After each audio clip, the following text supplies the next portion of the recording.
प्रयास कर रहा था। तो जैसे आज का टॉपिक है हेल्दी लिक्विड हार्ट और हार्ट सपोर्ट टैबलेट, इसके बारे में जानना है। तो हम इसको जानने से पहले थोड़ा हार्ट का स्ट्रक्चर का कहाँ पर है, क्या है, उसकी उसकी देखेंगे, और इससे संबंधित कुछ बीमारियां होती हैं उसके टर्म्स के बारे में बात करेंगे। उसके बाद फिर हम इसके अंदर क्या क्या इंग्रेडिएंट हैं उसके ऊपर बात करेंगे। तो समय वैसे भी कम है, तो मैं स्टार्ट करता हूँ। हार्ट जो है, जो लंग्स होता है, उसके मिडिल से थोड़ा सा लेफ्ट की तरफ होता है। जो हमारा लंग्स होते हैं, मतलब उसके बीच से थोड़ा लेफ्ट की तरफ होता है। ये जो है एक मुट्ठी के आकार का होता है। जैसे जैसे एज बढ़ती जाती है तो हमारे ऑर्गन का भी साइज बढ़ता जाता है और हाथ का भी साइज बढ़ता जाता है।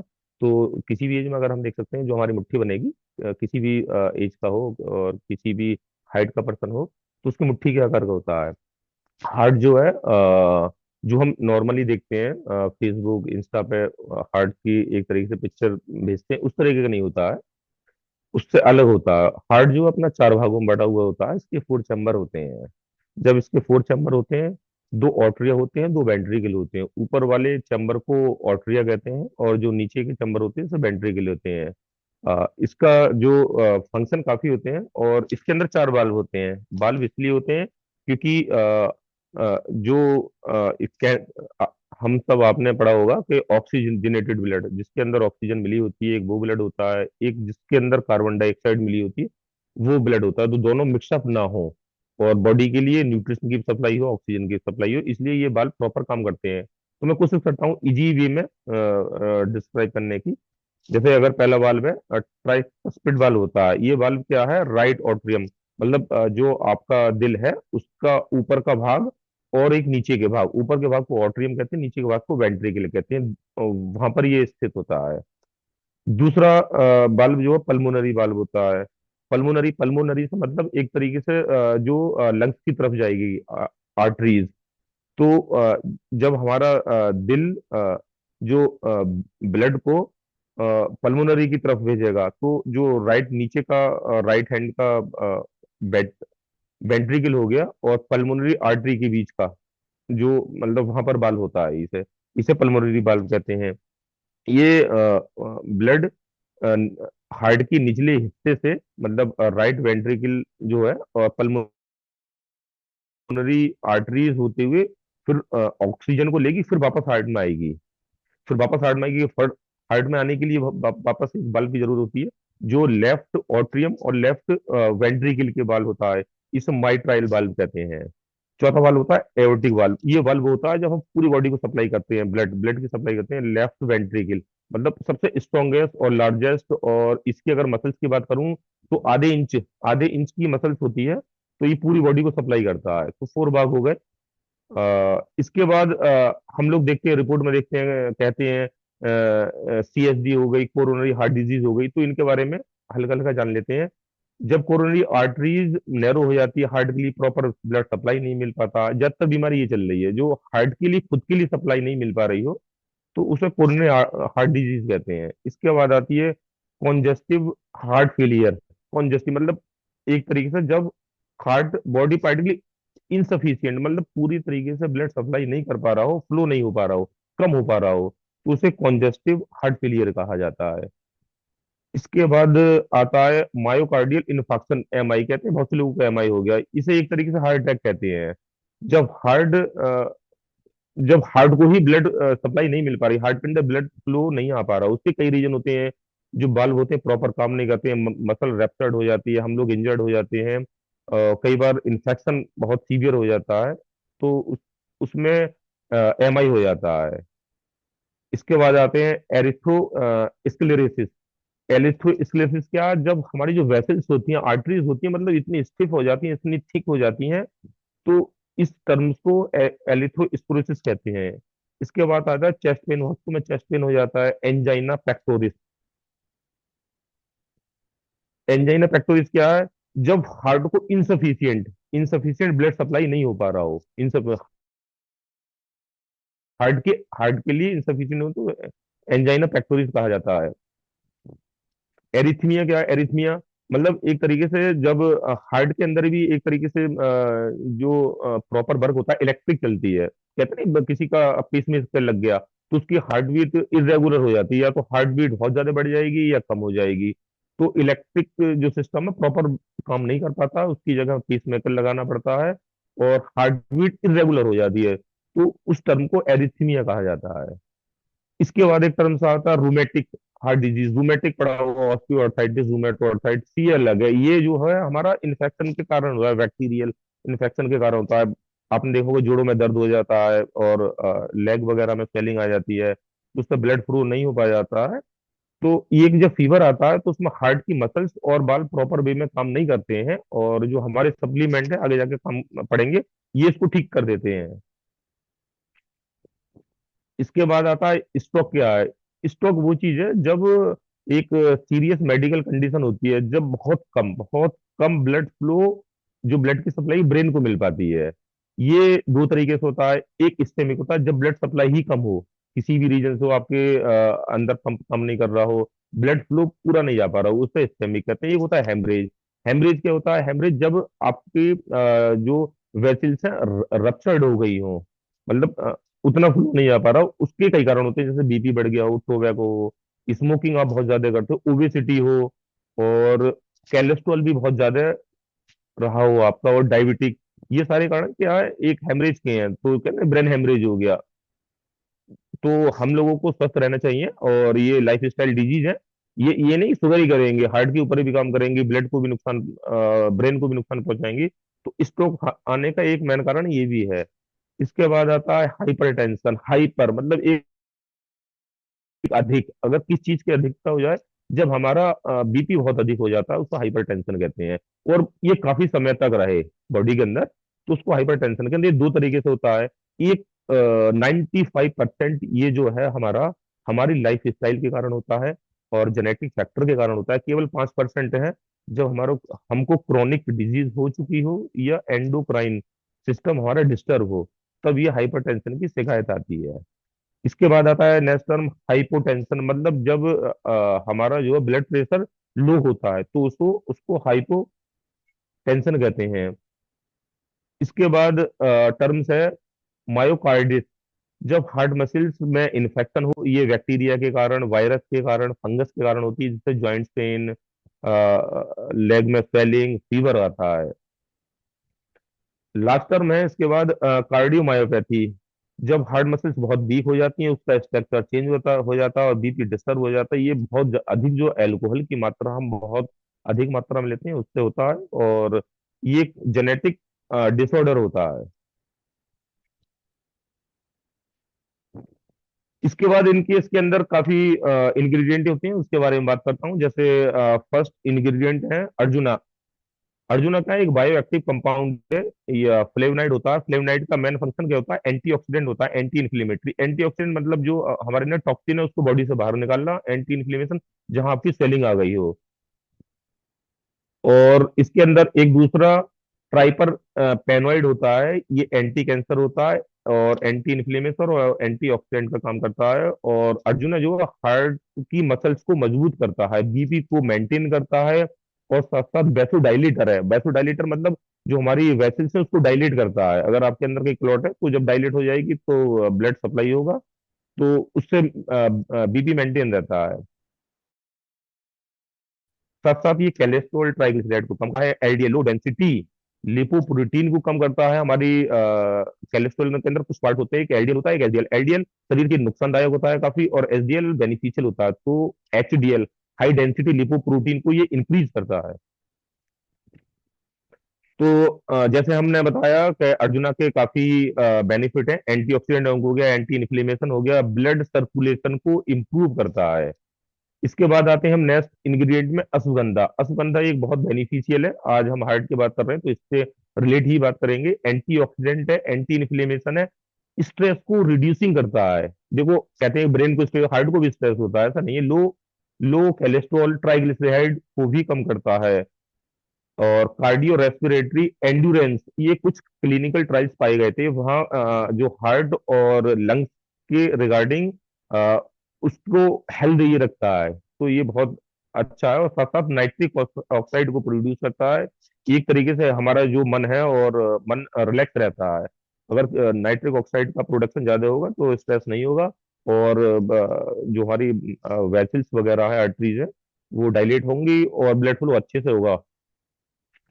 इसके बाद आते हैं हम ब्राह्मी। ये क्या है, जब हमारा बीपी बड़ा होता है, इन्फ्लेमेशन होती है, स्ट्रेस होता है, तो ये इसको कम करता है। और जो स्ट्रेस का हार्म होता है उसे कॉर्टिसोल कहते हैं। तो जब स्ट्रेस आपको ज्यादा है तो जो हमारी वेसल्स हैं वो एक तरीके से कॉन्ट्रैक्ट होंगी, तो ये कॉर्टिसोल के लेवल को ही कम कर देता है ब्राह्मी। और साथ साथ एक एज बढ़ती जाती है तो जो हार्ट के बल्ब होते हैं वहां पर कैल्शियम एक तरह डिपोजिट होने लगता है, जैसे कैल्शियम चैनल कहते हैं, तो उसको इनहिबिट कर देता है, मतलब कैल्शियम ही डिपोजिट नहीं होने देता है ब्राह्मी। अब नेक्स्ट आते हैं संकुष्टी। संकुष्टी का ये स्ट्रेस एंजाइटी को रिड्यूस करता है, एंटीऑक्सीडेंट होता है, एंटी इन्फ्लेमेशन, साथ साथ ब्लड वेसल्स को रिलैक्स करता है, ब्लड वेसल्स जो एक तरह से कॉन्ट्रैक्ट है उसको रिलैक्स करता है, कोलेस्ट्रॉल को कम करता है, और साथ साथ लिपिड लिपिड प्रोफाइल का जो रिडक्शन है उसको कम करता है, और साथ साथ नॉन एस्टेरो जो फैटी एसिड है उसको बॉडी से रिमूव करता है। ये जो है एक तरीके से जो कार्डिक अरेस्ट में अरेस्ट ज्यादातर इसकी वजह से ही होता है। दालचीनी क्या है, दालचीनी कोलेस्ट्रॉल को भी कम करती है, ट्राइग्लिसराइड को कम करती है, और ब्लड प्रेशर को कंट्रोल करती है, और साथ साथ दालचीनी का बहुत अच्छा रोल है ब्लड शुगर को मेंटेन करने में, इंप्रूविंग इंसुलिन इंसुलिन सेंसिटिविटी को बढ़ाती है ये दालचीनी। और साथ साथ जैसे जो हाई ग्लाइसेमिक इंडेक्स होता है, कार्बोहाइड्रेट में काफी हाई ग्लाइसेमिक इंडेक्स के अंतर्गत आता है, तो उसको ब्रेक डाउन कर देती है, कार्बोहाइड्रेट को ब्रेक डाउन कर देती है दालचीनी। एंटी क्लॉटिंग है, मतलब क्लॉट वगैरह बनने नहीं देती है, क्लॉट को बनने से रोकती है। इसके बाद हम आते हैं दारू हजरा। ये कोलेस्ट्रॉल, ब्लड प्रेशर और जो हार्ट बीट है, हार्ट बीट की रिदम को रेगुलेट रखती है। हार्ट बीट जो है आपका, heart beat regular proper way में काम करेगा। और improved heart function, positive inotropic effect, ये बहुत जरूरी है इसे जानने के लिए। जो अगर अगर देखा जाए हार्ट, कहते हैं बॉडी के लिए ब्लड सप्लाई नहीं हो पा रहा, तो इम्प्रूव्ड हार्ट फंक्शन क्या होता है, जब हमारा जो हार्ट है increase the force of heart contraction. तो जैसे मैंने अभी डिस्कस करा था, जो हमारा हार्ट हार्ट है, हार्ट का लेफ्ट वेंट्रिकल पूरी बॉडी को सप्लाई करता है, अगर हमारा वो कॉन्ट्रैक्ट होगा तो हार्ट के अंदर जितना ब्लड है वो बाहर जाएगा। बाहर कहाँ जाएगा, ओवरऑल पूरी बॉडी के अंदर जाएगा। तो कितना अच्छा है अगर इसका देखा जाए, ये जो रोल है दारू हरिद्रा का, कि पूरी बॉडी के लिए फुल वे में आपका ब्लड जा रहा है। साथ साथ हार्ट फेल को भी रोकना होता है, एचडीएल को शरीर से बाहर निकालना होता है, और वैसो डायलेटर है। और ब्लड जो ब्लड वेसल्स की दीवारों पर कोलेस्ट्रॉल वगैरह लग जाता है उसको भी ये वहां पर जमने नहीं देता है दारू हरिद्रा। साथ साथ हार्ट बीट हार्ट बीट को हेल्दी रखता है, जो हार्ट बीट होती है उसको हेल्दी रखता है। इन्फ्लेमेशन को कम करता है, क्योंकि इसके अंदर कई तरीके के एल्कॉइड पाए जाते हैं। और इसके बाद नेक्स्ट आता है गार्लिक। गार्लिक का एक बायो एक्टिव सल्फर कंपाउंड है जो ब्लड प्रेशर को कम करता है। और ब्लड प्रेशर में दो तरीके के होते हैं, एक सिस्टोलिक होता है, एक डायस्टोलिक होता है। तो ये दोनों को ही, जिसका ब्लड प्रेशर बड़ा होता है, दोनों को ही लगभग 5 से 10 के बीच कम कर देता है। साथ साथ नाइट्रिक ऑक्साइड का प्रोडक्शन करता है, कोलेस्ट्रॉल लेवल को कम करता है, और ब्लड के अंदर क्लॉट नहीं बनने देता है, और जो बनता है उसको ब्रेक डाउन कर देता है। और साथ साथ कोरोनरी कैल्सिफिकेशन के प्रोग्रेस को बहुत स्लो कर देता है। अब जैसे इसमें मैं डिस्कस कर रहा था, ये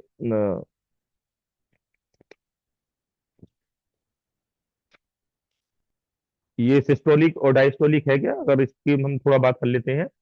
इसकी जो रेंज होती है 120 से 80 तक, ये ऑप्टिमल होता है, बिल्कुल आइडियल माना जाता है।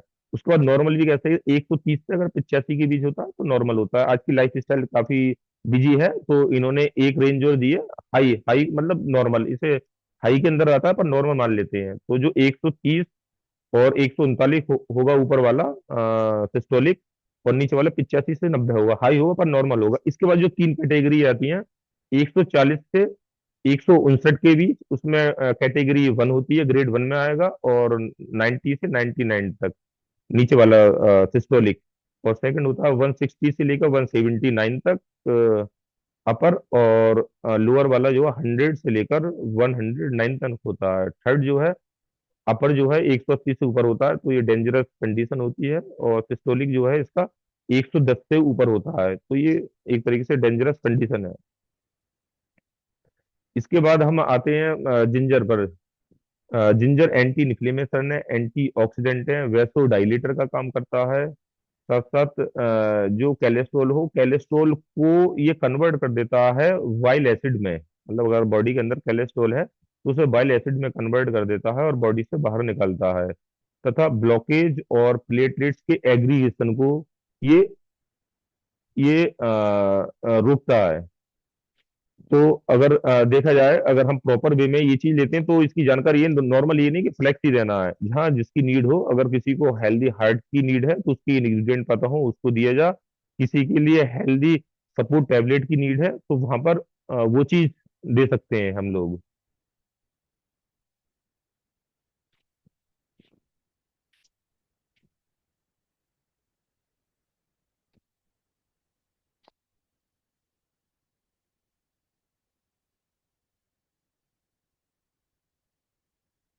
हार्ट के बारे में किसी को अगर पूछना है तो पूछ सकते हैं, बाकी ये कंप्लीट हो चुका है। किसी का अगर टेस्टिमोनियल हो तो बता सकते हैं, बाकी मैं अपने कुछ टेस्टिमोनियल में अपने से स्टार्ट करता हूँ।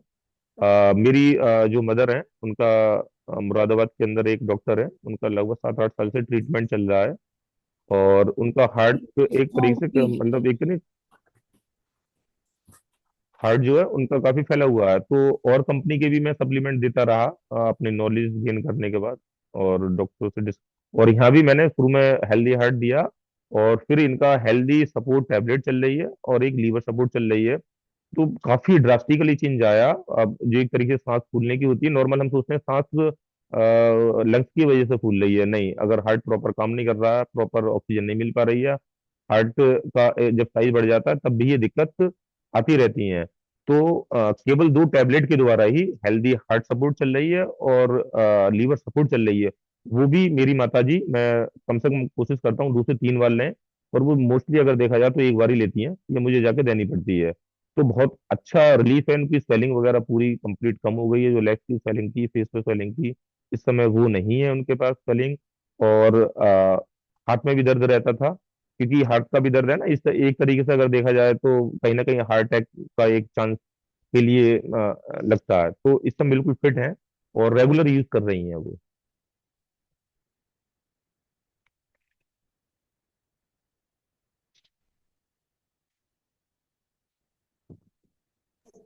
थैंक यू अमित सर, आज का सेशन सच में बहुत अच्छा था। और अगर जो भी अभी हमारे साथ में पार्टिसिपेंट्स हैं ना, ध्यान से इसको सुनेंगे तो जो सारे टर्म्स थे, जो हमारी पैथोलॉजी यानी कि बीमारी बनती है हार्ट सिस्टम, हार्ट से रिलेटेड और पूरे कार्डियक सिस्टम से रिलेटेड, उनके सिर्फ टर्म्स बताए गए और उनमें क्या मतलब पैथोलॉजी यानी बीमारी बन जाती है वो बताया गया। तो जब आपके सामने रिपोर्ट्स आते हैं, जब पेशेंट अपनी कोई भी पर्टिकुलर डिजीज बताता है, तो इवन हमें उसका नाम और वो बीमारी क्या है वो जरूर पता होना चाहिए। तो ये ही जो मैं भी बहुत मानती हूँ कि जो हमारा ये डेली का सेशन हो रहा है सुबह में, और हमें धीरे धीरे नॉलेज बढ़ती जाएगी। आप ये अब नाम आपने पहली बार सुने होंगे और बहुत सारे समझ में भी नहीं आए होंगे, लेकिन ये इस तरह के बार बार जब सुने जाएंगे, उनकी नॉलेज बार बार थोड़ी थोड़ी मिलेगी, तो सबको ही वो जब सुनने मिलेगा किसी पेशेंट से, और आप उसको कुछ भी उसके बारे में बता पाएंगे उस डिजीज के बारे में, तो यही हमारी सक्सेस है। और ये मैं बहुत सच में इसको बहुत अच्छा मानती हूँ कि हमारी जो ये सुबह में नॉलेज, सिर्फ नॉलेज से रिलेटेड हमारा क्लास की तरह होने लगा है सबका। और जो ये भी कहना बहुत अच्छी बात होगी, जो हमारे ऐसे साथी थे जो अपनी नॉलेज अपने तक ही रख रहे थे, अपने कंज्यूमर तक तो देते थे बट आपस में हम लोगों तक नहीं मिलती थी। वो सबकी नॉलेज हमें मिल रही है। तो आज का सेशन सर अच्छा था, बहुत सारे मतलब मैं मेरे सेशन को सर कहते थे कि इतने टर्म्स होते हैं मेडिकल की, ज्यादा बात हो जाती है, कॉमन लोगों तक पता नहीं चलती, लेकिन आज उसको बहुत अच्छी तरह से बताया गया है कि टर्म्स सिर्फ, और उसको थोड़ी सी डिजीज, कि क्या डिजीज होती है, इतना हमें जरूर पता होना चाहिए। और सारे इंग्रेडिएंट के बारे में भी बड़ा अच्छा पता चला। तो अभी हमारे साथ में और भी जो साथी हैं जो जिन्होंने हेल्दी हार्ट जूस यूज करवाया है, किसी को खुद यूज किया है, उसके कुछ रिजल्ट्स लिए हैं, वो सब लोगों के साथ जरूर शेयर कीजिए। अभी हमारे साथ में विवेक कुमार सर हैं, मैं आपको अनम्यूट कर रही हूँ। Thank you ma'am, thank you. Good morning ma'am. Good morning. Ma'am, मैंने एक 55 वर्ष के व्यक्ति को हेल्दी हार्ट जूस और हेल्दी हार्ट सपोर्ट टैबलेट दिया था। तो 3 दिन अगर के बाद एक मिनट दोबारा से रिपीट करेंगे?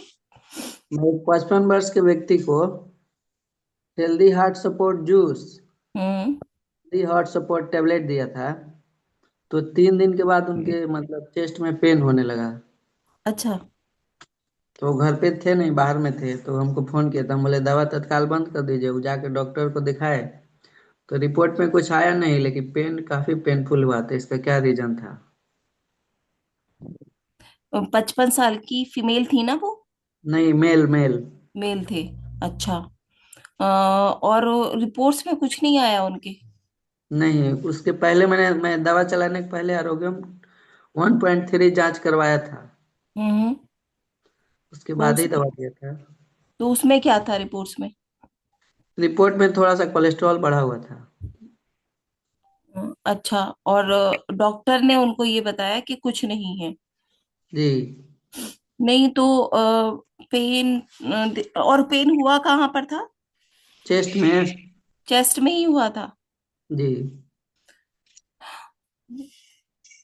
ऐसा कोई उससे ये तो नहीं होगा कि मीन्स कोई पैथोलॉजी हुई होगी, लेकिन हो सकता है कि या तो उनका सर्कुलेशन स्लो रहता हो हमेशा, और फिर मेडिसिन ज्यादा क्वांटिटी में लेने की वजह से एकदम से कुछ सर्कुलेशन में चेंजेस आए और उनको थोड़ा सा पेन हुआ, और उस पेन से ना इंसान बहुत जल्दी डर जाता है। ठीक है? हम्म। उस तरह के पेन से, या फिर उनको गैस उस दिन ज्यादा फॉर्म हुई हो और कुछ ना कुछ अलग होके डिफरेंट सा पेन लगा हो उन्हें, तो जी। ऐसा कुछ हुआ होगा। जबकि कोलेस्ट्रॉल में अगर आपने दिया है तो वो फायदा तो जरूर करेगा ही।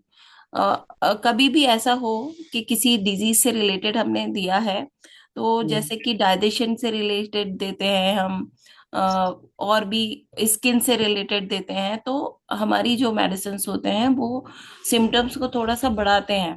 ठीक है? जी। 1 2 3 दिन में। तो अगर ऐसा कुछ हो रहा है तो उनसे हमें क्या करना है कि आप 3 4 दिन तक पहले पानी ज्यादा पीजिए, और फिर हम्म। मैं आपकी बॉडी को इस मेडिसिन के साथ में सेट करूंगा, क्योंकि मेडिसिन तो सबको फायदा करती है बट आपकी बॉडी पे ऐसे रिएक्ट आता है, आया है, तो हम जी। इसको सेट करेंगे आपकी बॉडी को। ठीक, तो इसी से होगा। ठीक, तो 3 4 दिन तक उसे हमें पानी पिलाना है, अच्छी डाइट देनी है, और उसके बाद हमें अपनी मेडिसिन को थोड़ी क्वांटिटी में देकर धीरे धीरे बढ़ाना है।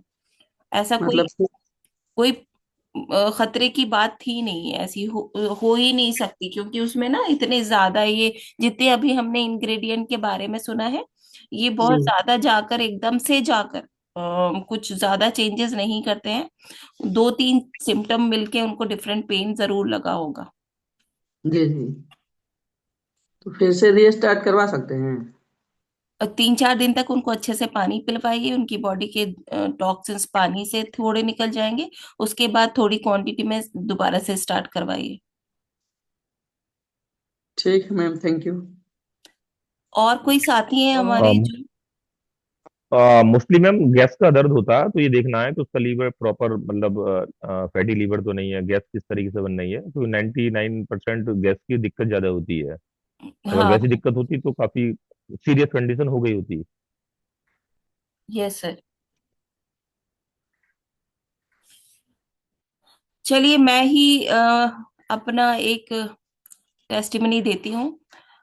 मेरे हस्बैंड जैसे हम सब आपस में बात करते हैं कि डॉक्टर भी बीमार होते हैं, अपना ख्याल नहीं रख रहे हैं। और आजकल जो लाइफ स्टाइल डिसऑर्डर्स की प्रॉब्लम है उसको भी हम बार बार सुन रहे हैं कि वो लाइफ स्टाइल में ही जो कमियां हैं। तो चूंकि उनका दो प्रोफेशन को वो साथ में लेकर चलते हैं तो स्ट्रेस लेवल बहुत रहता है। और जो मील टाइम है वो भी डिस्टर्ब होते हैं उनके हमेशा से। तो उनको ना हार्ट की मैं सिर्फ जो है सारे टेस्ट हम करा चुके हैं, लेकिन 2 बार बहुत ज्यादा ब्लड प्रेशर इंक्रीज हो जाता है। तो अब भी शायद 2-3 महीने पहले उनको ब्लड प्रेशर बहुत ज्यादा हाई रहने लगा। तो जितने भी प्रैक्टिशनर्स होते हैं वो एलोपैथी पे ज्यादा बिलीव करते हैं, तो उन्होंने एलोपैथी अच्छे से स्टार्ट कर दी। बट मैं अ, उनका ऑपरेशन भी हुआ था उस टाइम, उससे पहले ही मैं वैसे तो हार्ट सिर्फ हेल्दी हार्ट सपोर्ट जूस ही दे रही थी, और भी चीजें थी उसके साथ में, लेकिन मेनली वो मैं डेली अभी तक भी देती हूँ। और ऐसा समझिए कि उनका 200 से भी शायद ऊपर चला गया था। अभी हमने कैटेगरीज भी जानी, उसकी स्टेट्स होते हैं ब्लड प्रेशर के भी। ठीक है। तो उनका जो सिस्टोलिक था ब्लड प्रेशर, वो बहुत ज्यादा हाई हो गया था और वो कंटिन्यूअस रह रहा था। और अच्छे से ट्रीटमेंट स्टार्ट कर दिया था वो दूसरा एलोपैथी भी, लेकिन हेल्दी हार्ट जूस उसका टेस्ट मुझे बहुत अच्छी से पता है। जब भी मैं उनको देती हूँ, कभी कभी मैं भी कुछ और नहीं रखा होता तो साथ में मैं भी पी लेती हूँ। तो उनको मैंने बहुत दिया है और हम उसको कवर कर चुके हैं कुछ ही मंथ्स में। अब कभी भी उतना हाई नहीं रहता है। हाँ, थोड़ा जरूर उनको होता होगा, जैसे स्ट्रेस लेवल ज्यादा बढ़ गया है या जो रूटीन है वो बहुत डिस्टर्ब रह रहा है कई दिन तक, तो बीपी इंक्रीज होता है उनका। लेकिन सिर्फ एक ही जूस ने, क्योंकि हमारे पास तो 4-5 और मेडिसिन भी हैं जो उसको जो हमारे हार्ट पूरे कार्डियक सिस्टम को अच्छा करेंगे, लेकिन मैंने सिर्फ एक ही जूस दिया क्योंकि जूस जितने भी हैं डॉक्टर तिवारी सर ने जो बनाए हैं उन पर मैं ज्यादा बिलीव करती हूँ, और उससे हमें बहुत अच्छा रिजल्ट मिला है। तो अभी 7:03 हो चुके हैं। वैसे तो संडे है आज, लेकिन इसको हम मेंटेन करेंगे, टाइम हो चुका है। अगर अभी भी किसी के पास बहुत अच्छा रिजल्ट है, हमारी ममता मैम आज ना बोले ये हो नहीं सकता तो 1 मिनट में वो बता सकती हैं, नहीं तो हम इसको ओवर कर देंगे।